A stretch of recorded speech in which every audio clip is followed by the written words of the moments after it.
ಇತ್ತೀಚಿನ ಸಂಚಿಕೆಗಳನ್ನು ಜಾಹೀರಾತಿನ ಕಿರಿಕಿರಿ ಇಲ್ಲದೆ ನೋಡಿ.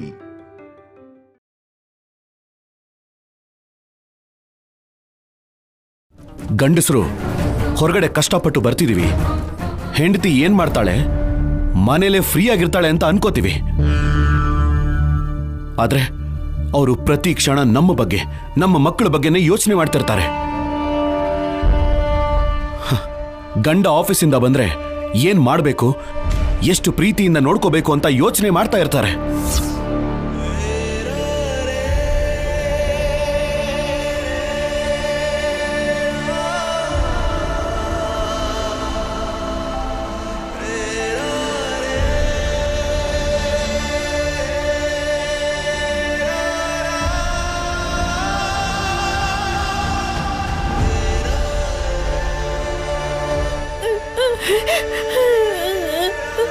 ಕೆಲವು ಹೆಣ್ಮಕ್ಳು ಮಾತ್ರ ಗಂಡ ಬೇಡ ಅಂತ ಬಿಟ್ಟು ಹೋದ್ರೂ ಕೂಡ ಅವ್ರ ನೆನಪಲ್ಲೇ ಬದುಕ್ತಾ ಇರ್ತಾರೆ.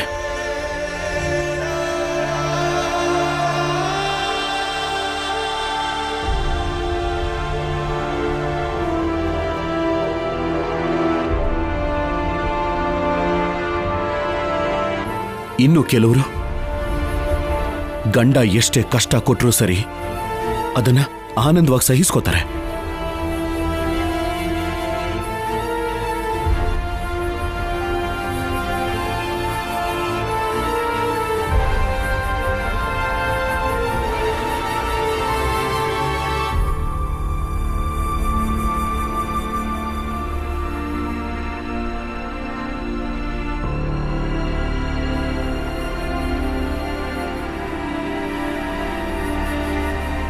ಇನ್ನು ಕೆಲವರು ತನಗೆ ಹುಟ್ಟದೇ ಇರೋ ಮಕ್ಕಳಾದರೂ ಕೂಡ ತುಂಬಾನೇ ಪ್ರೀತಿಯಿಂದ ನೋಡ್ಕೋತಾರೆ.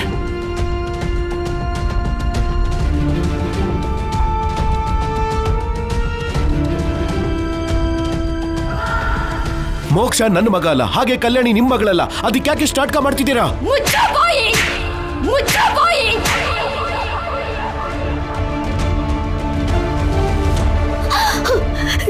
ಕಲ್ಯಾಣಿ ನನ್ನ ರಕ್ತ ಹಂಚಿಕೊಂಡು ಹುಟ್ಟೆ ಇರಬಹುದು ಕಣೋ, ಆದ್ರೆ ಅವಳು ನನ್ನ ಪ್ರಾಣಕ್ಕಿಂತನೇ ಹೆಚ್ಚು. ಅವಳು ನನ್ನ ಪ್ರಾಣಕ್ಕಿಂತನೇ ಹೆಚ್ಚು.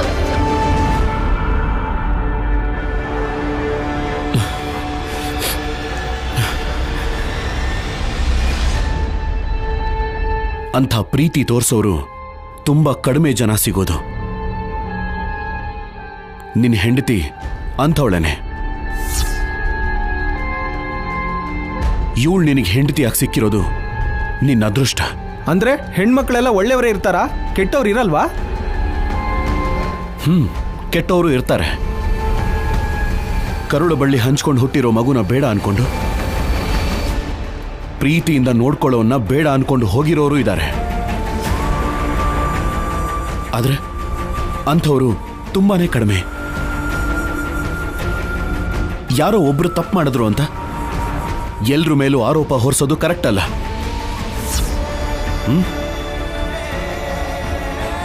ನಿನ್ನ ಹೆಂಡತಿ ಮೇಲೆ ನಿನಗೆ ಅನುಮಾನ ಬರೋಕ್ಕೂ ಮುಂಚೆ ಮಗುನ ಎತ್ಕೊಂಡಿದ್ಯಲ್ವಾ? ಆವಾಗ ಯಾವಾಗ್ಲಾದ್ರೂ ಆ ಮಗು ನನಗೆ ಹುಟ್ಟಿದ್ದೇ ಅಲ್ಲ ಅಂತ ಅನ್ಸಿದ್ಯಾ?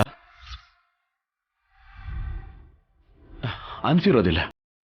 ಯಾಕೆ ಅಂದ್ರೆ ಅವನು ನಿನ್ನ ಮಗ ಅಂತ ನಿನ್ನ ಕಣ್ಣಿಗೆ ಪ್ರೂಫ್ ಬೇಕೇನೋ, ಆದ್ರೆ ಮನಸ್ಸಿಗದ ಅವಶ್ಯಕತೆ ಇಲ್ಲ. ಯಾಕೆ ಹೇಳ್ತಿದ್ದೀನಿ ಅಂತ ಕೇಳಿಸ್ಕೊ. ಆದ್ರೆ ಅವಸರ ಪಟ್ಟು ನಿರ್ಧಾರ ತಗೋಬೇಡ, ಜೀವನನೇ ನಾಶ ಆಗಿ ಹೋಗುತ್ತೆ.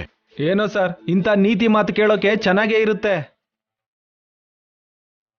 ನೀವು ನನ್ನ ಪ್ಲೇಸಲ್ಲಿದ್ರೆ ನನ್ನ ನೋವು ಏನು ಅಂತ ಅರ್ಥ ಆಗುತ್ತೆ ನಿಮ್ಗೆ. ನಿಮ್ ಮಗ ಅಲ್ದೇ ಇರೋನ್ನ ನೀವು ದೊಡ್ಡ ಮನ್ಸು ಮಾಡಿ ನಿಮ್ಮ ಮನೇಲಿ ಇಟ್ಕೋತೀರೇನೋ, ಆದ್ರೆ ನಾನು ಹಾಗೆ ಬದುಕೋಕ್ಕಾಗಲ್ಲ.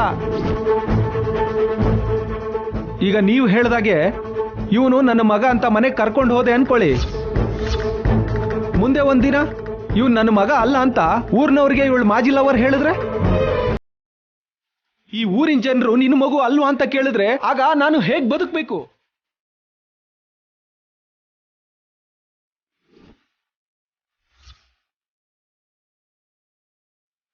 ನಿಮ್ ಮನೇಲಿರೋ ಮಗು ನಿನ್ನ ಮೊಮ್ಮಗು ಅಲ್ವಂತೆ ಅಂತ 4 ಜನ ನನ್ನ ಕೇಳಿದ್ರೆ ನನ್ನ ಮರ್ಯಾದೆ ಏನಾಗತ್ತೆ? ಹೇಳಿ ಸರ್, ಹೇಗ್ ಬದುಕಬೇಕು? ಹೇಯ್, ಬದುಕೋಕಾಗಲ್ವಾ? ಕಾನ್ಸ್ಟೇಬಲ್ ಸರ್, ಇವನ್ ಮೇಲೆ ಕೇಸ್ ಫೈಲ್ ಮಾಡಿ. ಸರಿ ಸರ್. ಸರ್ ಸರ್ ಸರ್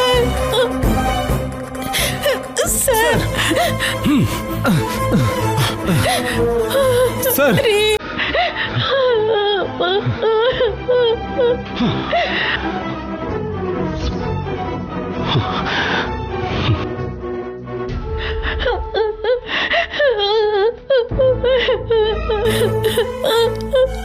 ಏನು ಬೇಜಾರು ಮಾಡ್ಕೋಬೇಡಮ್ಮ.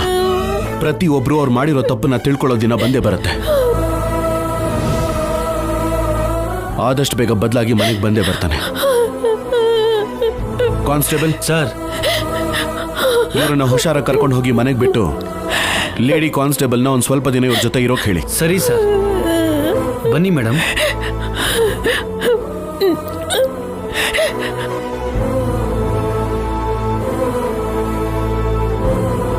ಶೌರ್ಯ, ನಿನಗೆ ಗೊತ್ತಿಲ್ಲದೆ ನೀನು ತುಂಬ ಎಮೋಷನಲ್ ಆದೆ. ಏನಾಯ್ತು? ಈ ಹುಚ್ಚನ್ನ ನೋಡ್ತಾ ಇದ್ರೆ ನನಗೆ ನಾನೇ ನೆನಪಾಗ್ತಿದ್ದೀನಿ ವಾಸು.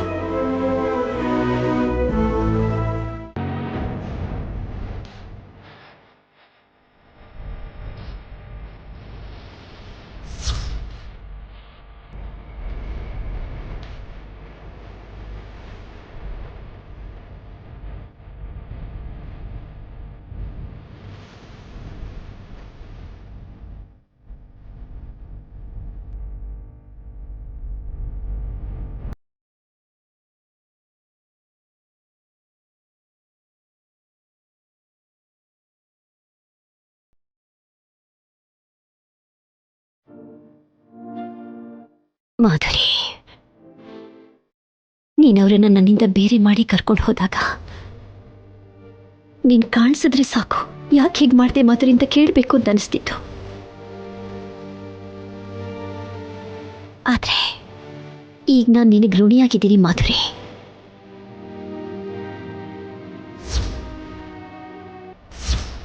ಅವ್ರು ಯಾವ ಮುಹೂರ್ತದಲ್ಲಿ ನಿನ್ನ ಮಗಳನ್ನ ನನ್ನ ಕೈಯಲ್ಲಿಟ್ಟು ನಾನು ಬರೋವರೆಗೂ ಕಲ್ಯಾಣಿ ಜವಾಬ್ದಾರಿ ನಿಂದು ಅವಳನ್ನ ನಿನ್ನ ಮಗಳೇ ಅಂತ ಅನ್ಕೋ ಅಂತಂದ್ರು, ಆವತ್ತಿದ್ದ ಕಲ್ಯಾಣಿ ನನ್ನ ಮಗಳಾಗೋದ್ಲು.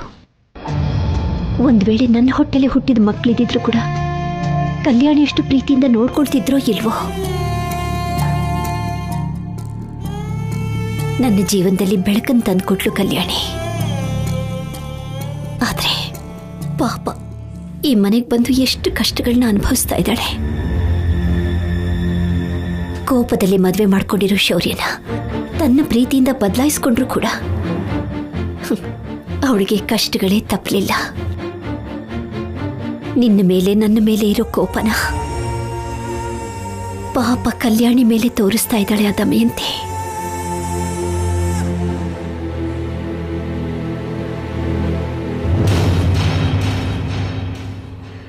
ದಮಯಂತಿ ಒಬ್ಳು ಬದಲಾಗ್ಬಿಟ್ರೆ ಸಾಕು, ಎಲ್ಲರೂ ಆನಂದವಾಗಿರ್ತೀವಿ.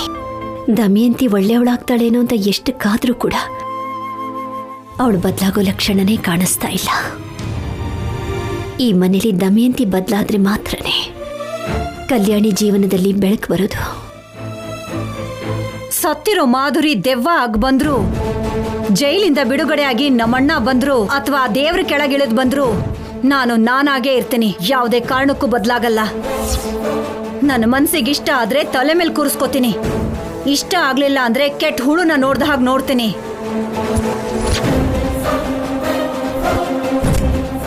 ನಂಬಿಕೆ ಆಗ್ಲಿ, ಪ್ರೀತಿ ಆಗ್ಲಿ, ಕೋಪ ಆಗ್ಲಿ, ದ್ವೇಷ ಆಗ್ಲಿ, ಒಂದು ಸಲ ನನ್ನ ಮನ್ಸಿಗೆ ನಾಟಿದ್ರೆ ಅದು ಬದಲಾಗಲ್ಲ. ಯಾರೇ ಬಂದ್ರೂ ಬದಲಾಯಿಸೋಕ್ಕೂ ಆಗಲ್ಲ. ಕಲ್ಯಾಣಿ ಜೀವನ ಹೀಗೆ ಇರತ್ತೆ.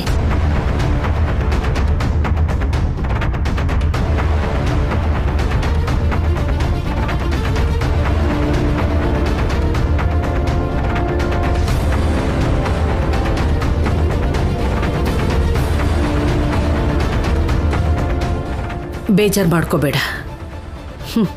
ಅವಳನ್ನ ಬದಲಾಯಿಸ್ಬೇಕು ಅನ್ಕೊಳ್ಳೋದು ನಮ್ಮ ವಿವೇಕ. ಅದಕ್ಕೆ ಅಂಥ ಯೋಚನೆಗಳನ್ನ ಇಟ್ಕೋಬೇಡ. ಇತ್ತೀಚೆಗೆ ಶೌರ್ಯ ಕಲ್ಯಾಣಿನ ಪೂರ್ತಿಯಾಗಿ ಅರ್ಥ ಮಾಡ್ಕೊಳಕ್ ಶುರು ಮಾಡಿದ್ದಾನೆ. ನೀನ್ ಅನ್ಕೊಂಡ ಹಾಗೆ ಇವಾಗ ಅವರಿಬ್ರು ನಾವು ಹತ್ರ ಮಾಡಬೇಕು. ಯಾರೇ ಅವರಿಬ್ರು ಮಧ್ಯೆ ಬಂದು ದೂರ ಮಾಡಬೇಕು ಅಂತ ನೋಡಿದ್ರು ಶೌರ್ಯನ್ ಮನ್ಸು ಬದಲಾಗ್ದೇನೆ ಇರಬೇಕು. ಇದೆಲ್ಲ ನಡಿಬೇಕು ಅಂದ್ರೆ ನಾವ್ ಅಂದ್ಕೊಂಡಾಗಬೇಕು. ದಮಯಂತಿನ ಏಮಾರಿಸಿ ಶೌರ್ಯ ಕಲ್ಯಾಣಿನ ಒಂದು ಮಾಡೋದಿಕ್ಕೆ ಒಬ್ರನ್ನ ಕರೆಸಿದ್ದೀನಿ.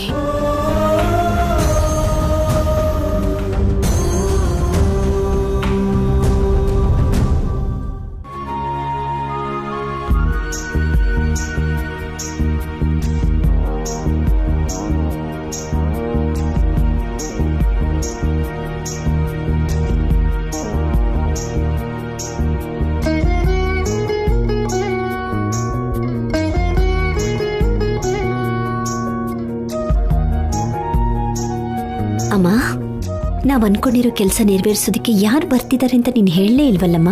ಯಾರೂ ಅಲ್ಲ ಅನುಪಮ, ಚಿಕ್ಕಂದಿನಿಂದ ಸಿನಿಮಾಗಳ ಹುಚ್ಚು ತಲೆಗಂಟಿಸ್ಕೊಂಡಿರೋ ನನ್ನ ಅಣ್ಣನ ಮಗಳು. ಅವಳು ಬರ್ತಿದ್ದಾಳ? ಅಲ್ಲೋಡು, ಬಂದೇ ಬಿಟ್ಲು.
ಈ ಸಿನಿಮಾ ಹುಚ್ಚು ಇದ್ದಕ್ಕಿದ್ದ ಹಾಗೆ ಇಲ್ಲಿಗೆ ಬರ್ತಿದ್ದಾಳಲ್ಲ.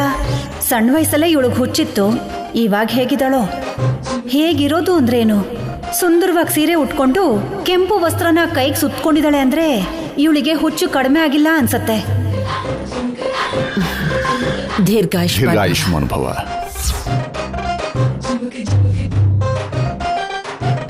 ಅಜ್ಜಿ, ತಾತ ಚೆನ್ನಾಗಿದ್ದೀರಾ? ತುಂಬಾ ಚೆನ್ನಾಗಿದ್ದೀವಿ. ಅಷ್ಟಕ್ಕೂ ನಿಮ್ ಮನೆಯವರೆಲ್ಲ ಹೇಗಿದ್ದಾರೆ? ನೀನ್ ಹೇಗಿದೀಯಾ? ಎಲ್ರೂ ಚೆನ್ನಾಗಿದ್ದಾರೆ. ಇನ್ನು ನನ್ ಬಗ್ಗೆ ಕೇಳ್ತೀಯಾ? ಲೇಡಿ ಸೂಪರ್ ಸ್ಟಾರ್ ನಾನು.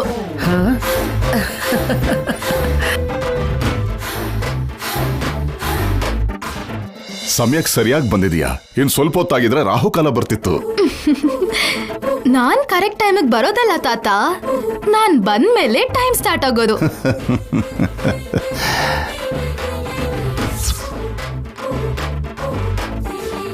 ಚೆನ್ನಾಗಿದ್ದೀರಾ ಚಿಕ್ಕಪ್ಪ? ಚೆನ್ನಾಗಿದ್ದೀರಾ ಚಿಕ್ಕಮ್ಮ? ಚೆನ್ನಾಗಿದ್ದೀವಮ್ಮ. ಸಣ್ಣ ವಯಸ್ಸಲ್ಲಿ ಅತ್ತೆ ಅತ್ತೆ ಅಂತ ಹಿಂದೆನೆ ಬರ್ತಿದ್ಲು, ಈಗ ನನ್ನನ್ನು ಮಾತೇ ಆಡಿಸ್ತಿಲ್ಲ. ಇಲ್ಲಿ ನಾನು ಒಬ್ಳಿದೀನಿ ಅಂತ ಮರ್ತು ಹೋಗಿರೋ ಹಾಗಿದೆ. ಅತ್ತೆ, ನಿನ್ನನ್ ಹೇಗ್ ಮರಿತೀನಿ? ಬರ್ತೀನಿರು. ಇದೇನತ್ತೆ ಮನೆ ಮಧ್ಯೆ ಗೋಡೆ? ವಾಸ್ತು ದೋಷನಾ? ಮನುಷ್ಯ ದೋಷ, ಅದೊಂದ್ ದೊಡ್ಡ ಕತೆ ಬಿಡು. ಏನಿದ್ರೆ ಏನು, ನನಗಿದಿಷ್ಟ ಆಗ್ಲಿಲ್ಲ. ಅದ್ ಸರಿ, ಇದೇನತ್ತೆ ಗುಂಡ್ಗುಂಡಕ್ಕಿದ್ದೋಳ್ ನೀನು ಕಡ್ಡಿ ತರ ಸಣ್ಣ ಆಗ್ಬಿಟ್ಟಿದ್ಯಾ? ಈ ನಡುವೆ ಹೊಟ್ಟೆ ಉರಿ ಜಾಸ್ತಿ ಆಗಿದ್ಯಮ್ಮ.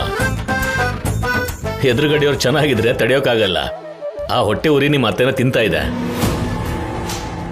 ಪಕ್ಕದಲ್ಲೇ ಇದು ಹೀಗೆ ಹೇಳ್ತಾ ಇದ್ರೆ ನೋವಲ್ಲಿ ಸಣ್ಣ ಆಗದೆ ಇನ್ನೇನ್ ಮಾಡ್ತೀನಿ? ನನ್ನ ವಿಷಯ ಬಿಡು. ಇದ್ದಕ್ಕಿದ್ದ ಹಾಗೆ ಪ್ರತ್ಯಕ್ಷ ಆಗಿದ್ಯಲ್ಲ, ಏನಾದ್ರೂ ವಿಶೇಷನಾ? ನಿನಗೆ ಹೇಗೆ ಗೊತ್ತಾಯ್ತತ್ತೆ? ಪ್ರಸ್ತಕ್ಕೋಸ್ಕರನೇ ಬಂದಿರೋದು.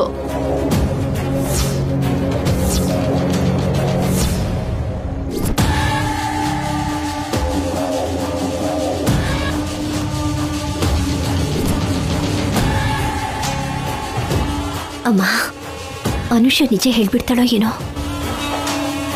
ಚಿಂತೆ ಮಾಡಬೇಡ ಅನುಪಮ. ಹೊಸ ದಂಪತಿಗಳು ಪಕ್ಕದಲ್ಲೇ ಇದಾರಲ್ವಾ? ನಾನೀಗಾಗ್ಲೇ ನಮ್ ಫ್ರೆಂಡ್ಸ್ ಪ್ರಸ್ಥಾನ ತುಂಬಾ ಮಾಡಿಸಿದೀನಿ. ಏನ್ ಬಾವ, ನೀನು ಕಲ್ಯಾಣಿ ಒಪ್ಕೊಂಡ್ರೆ ಇವತ್ತೇ ನಿಮ್ ಪ್ರಸ್ತ. ಎಲ್ರೂ ನನ್ ಕೈ ಗುಣ ಒಳ್ಳೇದು ಅಂತಾರೆ. ಅದಕ್ಕೆ ನಿಮ್ ಪ್ರಸ್ತ ಮಾಡ್ಸೋದಿಕ್ಕೆ ನನ್ನನ್ ಕರೆಸಿದ್ದಾರೆ.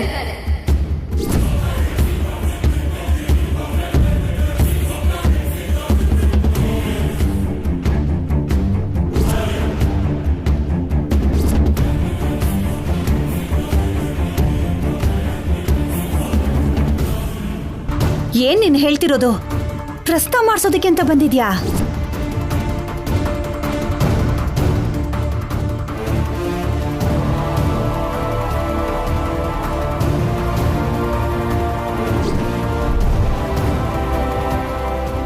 ಅನುಷನ್ ಹತ್ರ ದಮಯಂತಿಗೆ ಇದೆಲ್ಲ ಗೊತ್ತಿಲ್ಲ ಅಂತ ನೀನು ಹೇಳಿಲ್ವಮ್ಮ?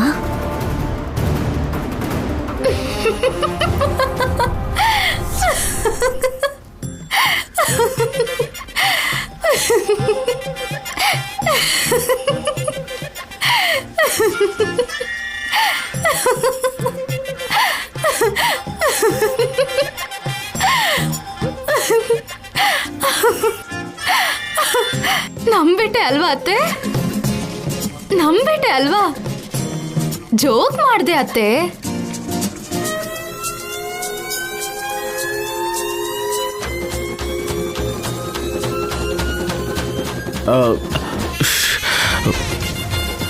ಒಂದೇ ಸರಿಗೆ ಯಾಕೆ ಸೀರಿಯಸ್ ಆಗ್ಬಿಟ್ಟೆ?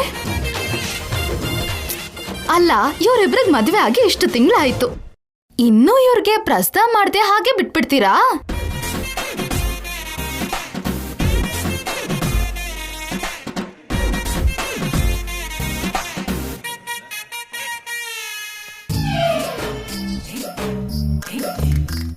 ಶೌರ್ಯ ಕಲ್ಯಾಣಿ ಜೋಡಿ ತುಂಬಾ ಚೆನ್ನಾಗಿದೆ.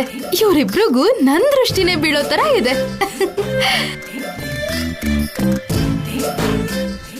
ನಾನ್ ನಾಳೆ ಅಮೆರಿಕಕ್ಕೆ ಹೋಗ್ತಿದ್ದೀನಿ ಅತ್ತೆ. ಅದಕ್ಕೆ ಒಂದ್ಸಲ ನಿಮ್ಮನ್ನೆಲ್ಲ ನೋಡ್ಕೊಂಡು ಹೋಗೋಣ ಅಂತ ಬಂದೆ. ಹೌದಾ? ಸರಿ, ನಮ್ಮನೆಗ್ ಬಾ. ಎಲ್ಲ ನಮ್ಮನೇನೇ ಅಲ್ವಾ ಅತ್ತೆ? ಇಲ್ಲ ಅನುಷಾ, ಈ ಮಧ್ಯೆ ಮನೇಲಿ ತುಂಬಾ ನಡೆದು ಹೋಗಿದೆ. ಗೋಡೆಯಿಂದ ಆ ಕಡೆ ಇರೋರ್ಗೆ ಈ ಕಡೆ ಇರೋರ್ಗೆ ಮಾತುಗಳು ಇಲ್ಲ, ಮಾತಾಡೋ ಹಾಗೂ ಇಲ್ಲ. ಹೌದಾ? ಹಾಗಾದ್ರೆ ಒಂದ್ ಕೆಲ್ಸ ಮಾಡ್ತೀನಿ. ಬೆಳಿಗ್ಗೆ ಈ ಮನೇಲಿ ಇರ್ತೀನಿ, ರಾತ್ರಿ ನಿಮ್ ಮನೆಗ್ ಬರ್ತೀನಿ. ಸರಿ ಸರಿ ಅತ್ತೆ, ನೀವ್ ಹೋಗಿ, ನಾನ್ ಬರ್ತೀನಿ. ಬಾ ಅನುಷಾ.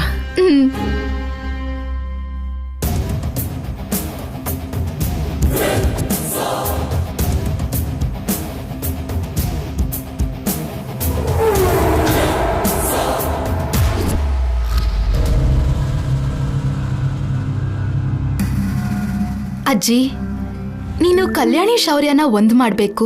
ತಕ್ಷಣ ಬಾ ಅಂದಿದ್ದಕ್ಕೆ ಕಲ್ಯಾಣಿ ಶೌರ್ಯ ಜಗಳ ಮಾಡ್ಕೊಂಡಿದಾರೇನೋ. ದೊಡ್ಡವರಾಗಿ ನೀವು ಮಾತಾಡೋಕಾಗ್ದೆ ಅವ್ರಿಬ್ರಿಗೆ ಬುದ್ಧಿ ಹೇಳೋಕೆ ನನ್ನನ್ ಕರ್ಸಿದಿರೇನೋ ಅಂತ ಅನ್ಕೊಂಡೆ. ಆದ್ರೆ ಇಲ್ಲಿಗೆ ಬಂದ್ಮೇಲೆ ದಮಯಂತಿ ಅತ್ತೆ ನೋಡಿದ್ಮೇಲೆ ಏನೋ ದೊಡ್ಡ ಸಮಸ್ಯೆ ಇದೆ ಅಂತ ಅನ್ಸ್ತು. ಅಷ್ಟಕ್ಕೂ ಏನ್ ನಡೀತು ಅಜ್ಜಿ?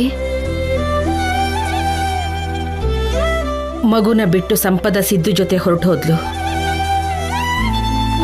ಅವ್ರಾಗ ಹೋಗೋದಕ್ಕೆ ಕಾರಣ ಕಲ್ಯಾಣಿ ಅನ್ಕೊಂಡು ಶಿಕ್ಷೆಯಾಗಿ ತಾಳಿ ಕಟ್ಟದ ಶೌರ್ಯ. ಆದ್ರೆ ಕಲ್ಯಾಣಿನ ಹೆಂಡತಿಯಾಗಿ ಒಪ್ಕೊಂಡಿಲ್ಲ. ಶೌರ್ಯನ್ ಮನ್ಸನ್ನ ದಮಯಂತಿ ಪೂರ್ತಿಯಾಗಿ ಬದಲಾಯಿಸಿದಾಳೆ. ನಮ್ಮನ್ನ ಶತ್ರುಗಳು ಅನ್ಕೊಳ್ಳೋ ಹಾಗೆ ಪೂರ್ತಿಯಾಗಿ ಬದಲಾಯಿಸಿದಾಳೆ. ಶೌರ್ಯ ಕೂಡ ಅದೇ ನಿಜ ಅನ್ಕೊಂಡು ಭ್ರಮೇಲಿದ್ದಾನೆ.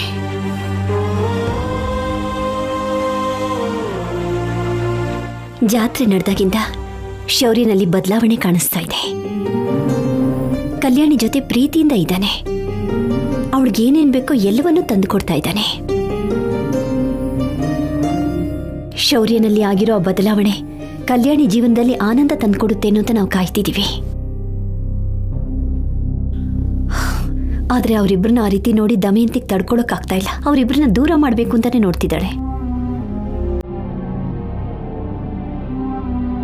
ಅಮ್ಮ, ನಾನು, ಅಪ್ಪ 3 ಜನನು ಹೋಗಿ ದಮಯಂತಿ ಹತ್ರ ಅವರಿಬ್ರು ಪ್ರಸ್ತಾವ ಮಾಡೋಣ ಅಂತ ಎಷ್ಟು ಹೇಳಿದ್ರು ದಮಯಂತಿ ಒಪ್ತಾನೇ ಇಲ್ಲ. ಶೌರ್ಯನ್ ಮನಸ್ಸು ಬದಲಾಗೋಷ್ಟರಲ್ಲಿ ಅವರಿಬ್ಬರ ಮಧ್ಯೆ ಪ್ರಸ್ತಾವ ನಡಿಬೇಕು. ಅದು ನಿನ್ನಿಂದ ಮಾತ್ರ ಸಾಧ್ಯನಮ್ಮ. ಈ ಕಾರ್ಯ ಹೇಗಾದ್ರೂ ನಡಿಲೇಬೇಕು. ನೀವೇನು ಬೇಜಾರು ಮಾಡ್ಕೋಬೇಡಿ ಅಮ್ಮ. ಇವತ್ತು ತುಂಬಾ ಒಳ್ಳೆ ದಿನ. ದಮಯಂತಿ ಅತ್ತೆನ ನಾನು ಹೇಗಾದ್ರೂ ಒಪ್ಸಿ ಇವತ್ ರಾತ್ರಿನೇ ಶೌರ್ಯ ಕಲ್ಯಾಣಿ ಪ್ರಸ್ಥಾನ ಮಾಡಿಸ್ತೀನಿ. ಹುಷಾರಮ್ಮ, ದಮಯಂತಿ ಅಷ್ಟು ಸುಲಭವಾಗಿ ಒಪ್ಕೊಳ್ಳಲ್ಲ.